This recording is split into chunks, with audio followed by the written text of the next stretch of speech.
Together, go! Doctors on walks, getting food.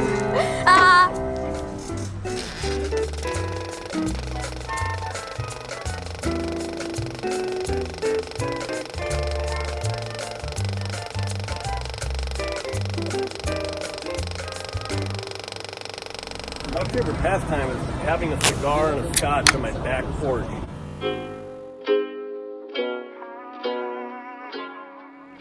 It's sunny out, maybe put the TV out, watch the football game or basketball in the fall in Indiana. Maybe have some of the friends, neighbors come over, throw some burgers on the grill, steaks. It's the best. Love it. Doing nothing. Doing nothing. My favorite pastime. Highly underappreciated doing nothing. But I don't feel burned out. Most of my, I guess, maybe sense of being burned out is more of a physical exhaustion. Just because I'm getting old and bad. I can't work out as much as I used to. Right. So it's more like a physical exhaustion. Yeah, I get than it. it is like a mental Right. exhaustion. Okay. I don't come back from work and go, I can't take it. I can't take these patients anymore. Okay. But we're able to sort of create an environment within our group that I think that we do a great job preventing keeping that from happening. Okay, Love encouraging people to take time off to rest, or allowing them to be able to get away to do the important things with their families. Amazing. Go to the Okay. kids' recitals, sporting events, That's back wonderful. to school nights, stuff like that. We So make that it happen. prevents burnout. I think so. It's important because, you know why? Because it's the stuff that really is important to you. It's not the job. It's all the great stuff that you get to do when you're not just a job. Don't have that front and center in your mind. You're going to burn out.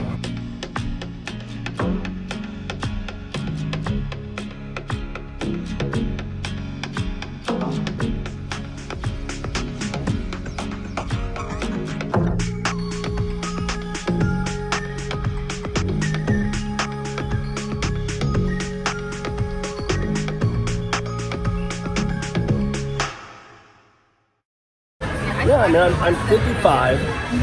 I'm in one of the most burned out professions in medicine, and I still love going to work. Last year, I kid you not, Donna, I worked more clinical hours than any of my partners. And we have over nearly 100 docs, and I work more clinical hours than almost all of them. And I still enjoy it. I see people post stuff about burnout. I always repost that article I wrote about these 4 words that may offend you, may also just save you about burnout.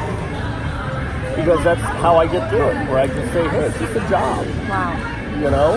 I think that we get way too Well, but when you say it's just a job, the problem is that why can't you be happy in your job? That's the problem. Well, I think that you can't be happy in your job because I think we take it too personally. Okay? You know, we've been sold this bill of goods. Somehow you got to be compassionate and empathetic to be a good doctor. It's bullshit.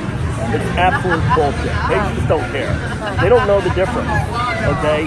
And all you got to do is do your job. And if you do your job like you're supposed to do, you'll come off as empathetic and compassionate. But you don't have to feel it. You don't have to internalize it.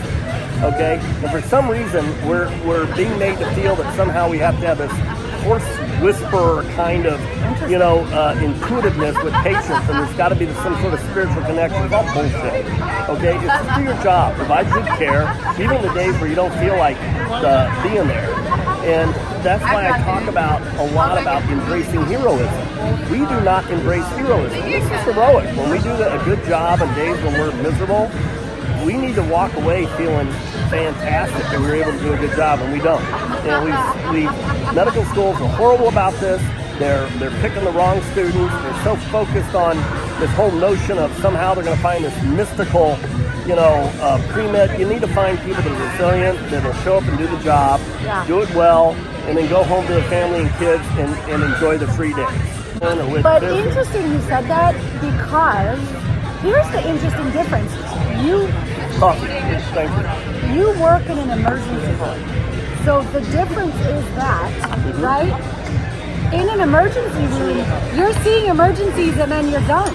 Whereas where we work, we've got continuity. So like when you say don't internalize it, don't take it personally, like the crux of internal medicine is building a relationship. Maybe it shouldn't be. Maybe, and that's an interesting Maybe angle. it shouldn't be. So maybe. Why? Do you go out to dinner with these people? You don't. I mean, but do you invite them to your bar mitzvahs and your weddings? So do you buy I houses don't. from? Okay. So what? Come on. What kind of relationship are you? The relationship is a doctor-patient relationship. Absolutely. It's not like some other deeper mystical relationship.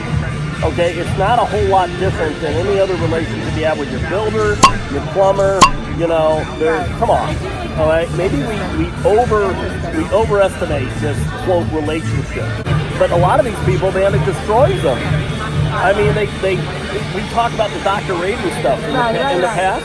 I'm like, who cares? Right. But what I was telling your wife is that, again, in private practice, and especially now with like DPC practice and practices where people aren't taking insurance, reviews can matter. Let me ask you something. We talk about you're one of the kings of social media, queens of social media. How is it that I can write an article on a journal that has 10 followers that a million people will read in a week? Yeah. How does that happen? It all happens from word of mouth and sharing. I think we highly overestimate the power. I think incredibly overestimate the power of these social media rating systems for doctors. The most important thing is word of mouth from other doctors and from patients to their friends. Right. By far has more power and more weight than some anonymous schmuck writing down on, Google Docs that Dr. Coriel did not treat me well when I had my fibromyalgia attack. But what's become more important is the Facebook groups. Every town has these groups now, and everyone is constantly throwing out who's got a good dermatologist, who has a good pediatrician, and that's become even more important than the rating. Without a doubt. The rating Without website. a doubt. But and it's still anonymous. But that, on the flip side, that's also a rating, because if you want to hear a little interesting story, someone called my office looking for a referral, and we told them, well, you need to come in, and the response was, well, if you don't give me I'm gonna write the you about referral, I'm going to go into Facebook and blast Dr. Coriel, and it literally happened, and that wasn't fair, right? Because I didn't even...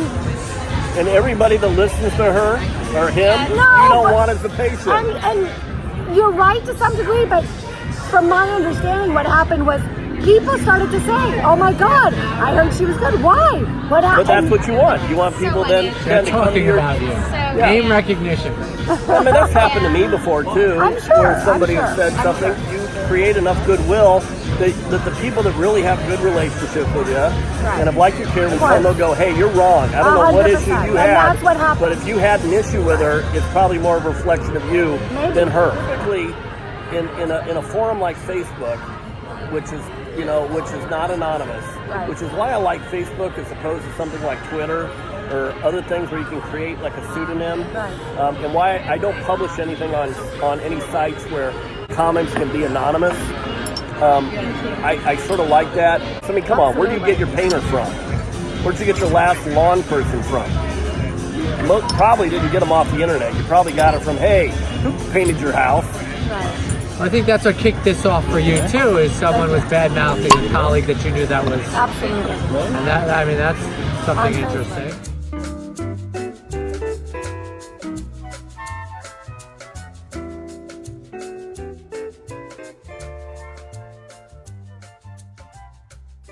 I read a story of a restaurant that went on and encouraged everyone to leave a 1-star review. So it basically would drown out all the garbage reviews, the BS bogus reviews. What do you mean? 1 star for what? He had all of his friends leave a 1-star review for his restaurant. Why? Because it drowned out the one outlier.